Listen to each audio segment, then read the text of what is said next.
Et je vous propose pour cette nouvelle session d'évoquer la question de l'organisation du travail.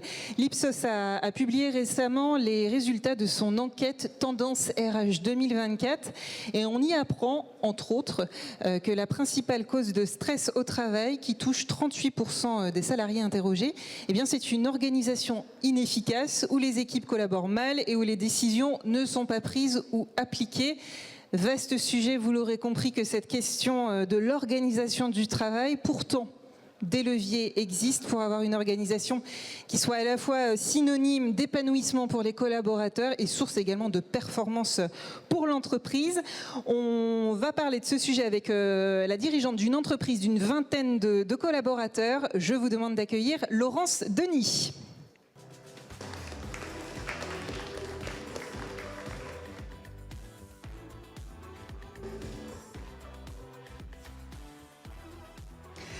Laurence Denis, bonjour.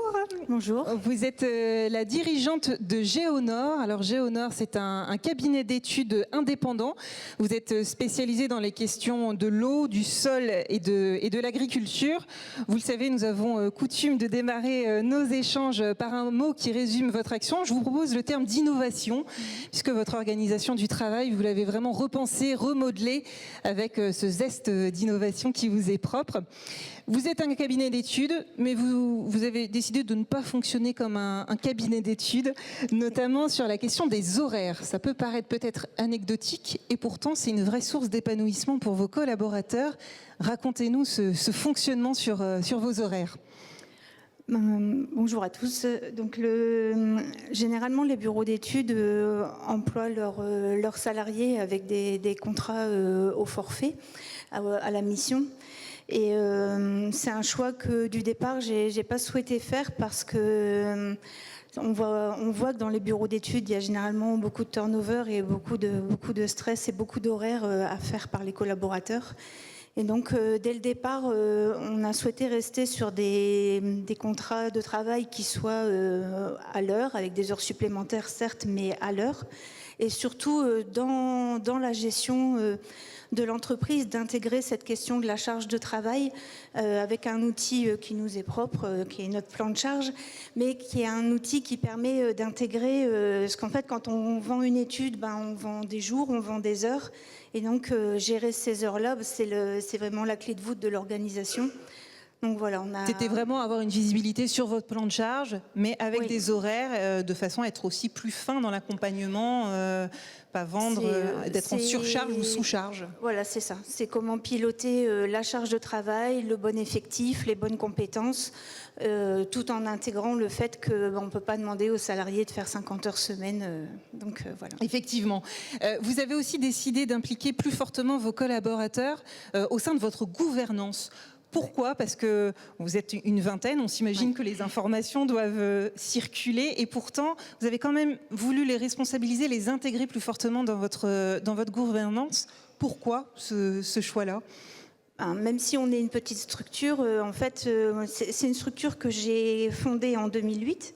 Quand on a passé le cap de 12-15 collaborateurs, on se rend compte que assez rapidement, l'information, elle circule plus aussi rapidement. Vous avez vu cet effet arriver tout de suite. Tout à fait. Il y a ce passage à l'échelle. Certains paliers qu'on passe où on se rend compte qu'il faut se structurer, que l'information, elle circule plus pareil. Et ça me semblait important que les décisions soient prises au plus près des personnes qui les mettent en œuvre. Je trouve que ça a du sens.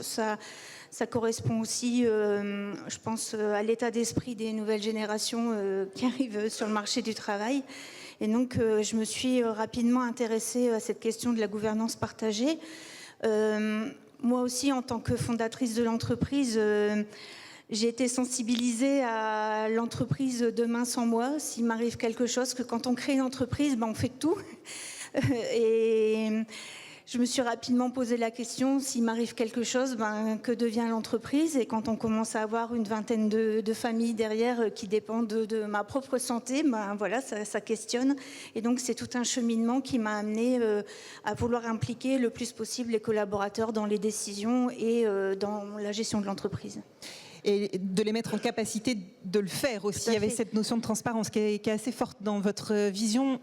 C'est un corollaire parce qu'en fait, on ne peut pas demander aux collaborateurs de s'impliquer dans les décisions si on ne les met pas en capacité de les prendre, de prendre les bonnes décisions et qu'ils se sentent légitimes à le faire. Donc ça nécessite de la transparence sur les chiffres, sur les objectifs, sur le contexte, sur les choix qui sont faits, mais l'un va avec l'autre. Du coup, sur ce volet de gouvernance ouverte, ça s'est traduit par la création de teams. Comment elles fonctionnent, ces teams? Pourquoi avoir aussi eu ce besoin d'en créer et partir sur cette organisation-là? En fait, c'est parti d'un CODIR assez large que j'ai créé au départ. Et petit à petit, on s'est rendu compte que le CODIR débordait de sujets et que c'était aussi intéressant qu'il y ait un cercle plus large de collaborateurs qui puissent aussi se poser les bonnes questions. Et en parallèle de ça, j'ai commencé à travailler sur à questionner notre modèle économique et en fait à me rendre compte que dans le modèle, la gouvernance et l'organisation du travail, c'est des pans importants de la santé des collaborateurs, de pouvoir entre pairs créer des espaces où les collaborateurs peuvent avoir des temps où ils échangent sur la manière dont ils travaillent. Et donc, c'est comme ça que sont nés nos teams. Nous, on les a appelés des teams. Donc, il y en a plusieurs, j'imagine. Sur quels sujets elles sont centrées En fait, on a une team commerciale, on a la team des managers qui regroupe toutes les personnes qui ont une posture de management, qui peuvent se questionner sur ces sujets-là. On a la RSE, forcément. On a la communication. Donc, vous avez en fait des teams qui sont à la fois très transverses au niveau des métiers et des teams plus spécialisés aussi au niveau intrinsèquement lié au métier de manager. Ça, c'était aussi une volonté d'avoir du transversal dans ces teams? C'est du transversal et c'est aussi le fait, si on prenait une organisation plus classique, on pourrait se dire c'est des services. On a un service commercial, un service RSE, etc. Sauf que là, en fait, les teams, c'est une équipe, mais la composition est relativement libre. Et par exemple, j'ai ma responsable RSE qui est dans la salle, elle est chargée d'affaires. Elle s'implique dans la RSE, elle s'implique dans la communication. Et donc, en fait, c'est décloisonné. En fait, c'est pas des services, c'est les personnes en fonction de ce qu'elles ont envie d'apporter à l'entreprise et au projet, surtout, de pouvoir prendre part au team. Voilà. Et là, il y a du temps qui est alloué. Ça vient pas en plus de votre charge de travail. C'est-à-dire que ça a été aussi pensé pour que ce soit pas la petite épine, pour que ça ne devienne pas la petite épine dans le pied en matière de charge de travail. Ça a été aussi pensé dès le départ. C'est toute la question de l'intégrer dans le questionnement du modèle économique parce que ces temps-là deviennent des temps non productifs et donc il faut les financer. Donc on a dû cadrer forcément. Donc chaque team, on lui a défini une autonomie décisionnelle, c'est-à-dire un précaré où elle sait que dans ce cadre-là, elle peut prendre toutes les décisions qu'elle juge bonnes en lien avec les valeurs et le projet de l'entreprise. Et les teams ont aussi un budget euro et un budget temps pour pouvoir porter les projets qu'elles souhaitent porter. Comme ça, dès le départ, en fait, les bases sont posées, du financier, du temps homme qui est dédié, et chacun après s'organise comme il le peut autour de ses teams. Je voudrais qu'on s'arrête sur la team innovation, qui est plutôt originale.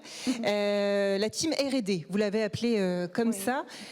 Quel était le constat de départ qui vous a amené à créer cette team spécifiquement, cette team R&D? En fait, on a toujours fait de l'innovation, surtout dans nos méthodes, puisqu'en tant que bureau d'études, c'est principalement là que réside l'innovation. On n'avait jamais eu trop l'habitude de faire des études standards. Comme on travaille avec les agriculteurs et dans les territoires, en fait, on se rend vite compte que chaque territoire a ses spécificités, chaque exploitation est spécifique. Et donc, c'est important que la manière dont on va conduire l'étude soit vraiment adaptée aux enjeux du territoire, à ses interlocuteurs, etc. Donc on fait de l'étude sur mesure. Et donc le modèle économique qui était basé sur un modèle plutôt standard, ça collait pas bien. Et finalement, on faisait de l'innovation dans la production. Et ça, c'était très pénalisant et c'était surtout source de stress pour les chargés d'affaires qui finalement devaient conduire de l'innovation en même temps de devoir produire dans un cadre vendu. Donc c'est pour ça c'est en se questionnant sur notre modèle économique qu'on a mis le doigt sur la problématique et on l'a sorti dans une team innovation pour aujourd'hui construire un programme de R&D qu'on cherche à financer autrement que par la production en tant que telle. Quand on parle de R&D, ça veut dire quoi concrètement On a plein de sujets différents. Ça peut être des sujets internes de s'outiller pour mieux travailler. Développer de nouveaux outils dans les études finalement. Qui était sur la question de l'intelligence artificielle qui arrive aussi et qu'il faut prendre en charge. C'est développer des nouvelles méthodes pour aussi répondre aux besoins des clients. Ça nous est arrivé d'accompagner un agriculteur pour tester une nouvelle culture et donc là on va plutôt être dans de l'innovation scientifique où on va mettre en place des protocoles et tester des choses, etc. Et tout ça avant c'était finalement inclus dans votre budget d'études et là l'idée c'est de le sortir et de se poser finalement sur des nouveaux outils, des nouveaux process. Oui, et du coup de le financer autrement parce que finalement c'est aussi des rythmes différents et puis des compétences différentes. Donc voilà, petit à petit, c'est pas une solution magique, c'est un chemin qu'on a et que à chaque fois qu'on identifie un problème, on essaye de le traiter et de le regarder avec un autre angle de vue. Et aujourd'hui, les échéances sur cette team innovation, parce que j'imagine qu'il doit y avoir plein de sujets, donc il faut border les choses un minimum. C'est notre gros problème. Là, pour l'instant, on a fait un inventaire des sujets qu'on aimerait bien faire avancer. Il faut qu'on gère des priorités et c'est l'enjeu pour 2025 de choisir ces priorités. Dernier sujet sur lequel je souhaitais qu'on échange. Vous avez fait le choix de décloisonner les postes. Alors, vous en avez parlé un petit peu tout à l'heure. Pour qu'on comprenne bien, vous avez des chargés d'affaires qui sont du coup au bureau et des chargés d'études qui sont sur le terrain. Et aujourd'hui, tout ça, c'est décloisonné. Oui. Comment ça fonctionne? Comment on s'y retrouve? En fait, on va dire dans des ingénieries, on va avoir différents profils et principalement, on va avoir des techniciens et des ingénieurs. Globalement, c'est la grande tendance. Naturellement, on va dire, on aurait pu penser que les chargés d'études, ça allait être des profils techniciens qui vont plutôt sur le terrain et les ingénieurs, des chargés d'affaires, qui vont plutôt être dans la rédaction, l'analyse. Au bureau, finalement. Au bureau. Et on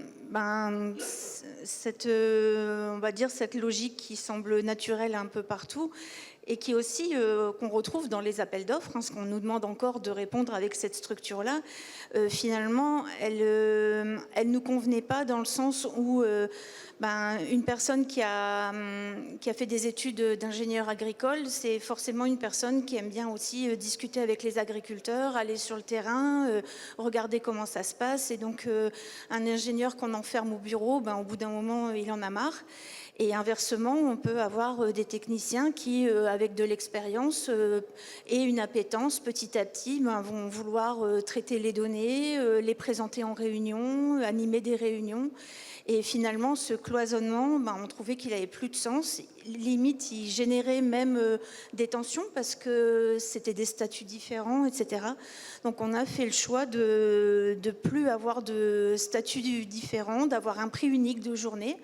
D'accord, qui concerne aussi bien vos chargés d'affaires que vos chargés d'études finalement. Voilà, et on gère des compétences, une proximité géographique, parce que comme l'agriculture c'est aussi très dépendant d'un contexte local, c'est plutôt ça qu'on met en avant maintenant plutôt que le diplôme.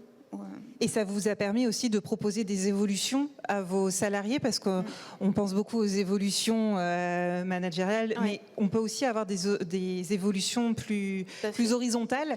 Ça a été aussi une source de fidélisation, j'imagine, C'était aussi un peu le sens de nos teams, c'est que étant une structure de 20 personnes, vous imaginez qu'il n'y a pas X niveau hiérarchique, il y en a 3. Donc si des personnes rentrent chez nous en espérant faire carrière, c'est pas par la hiérarchie que ça peut passer.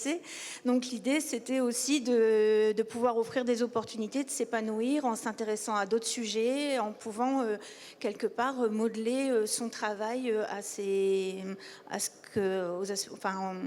aux envies de chacun, l'épanouissement de chacun. Voilà. Vous sentez vraiment que ça a eu un apport sur la performance globale de votre entreprise et toute cette organisation du travail, tout ce travail que vous menez depuis quelques années? Je pense que cette organisation-là, elle permet réellement aux collaborateurs de mieux s'épanouir et on intègre mieux le stress que pouvait générer l'organisation précédente. Oui, la production des études, etc. Et aujourd'hui, le palier que je suis en train de travailler, c'est que cette organisation-là, elle n'est pas simplement pour se faire plaisir et pour faire plaisir aux collaborateurs, mais c'est aussi qu'elle soit au service du projet.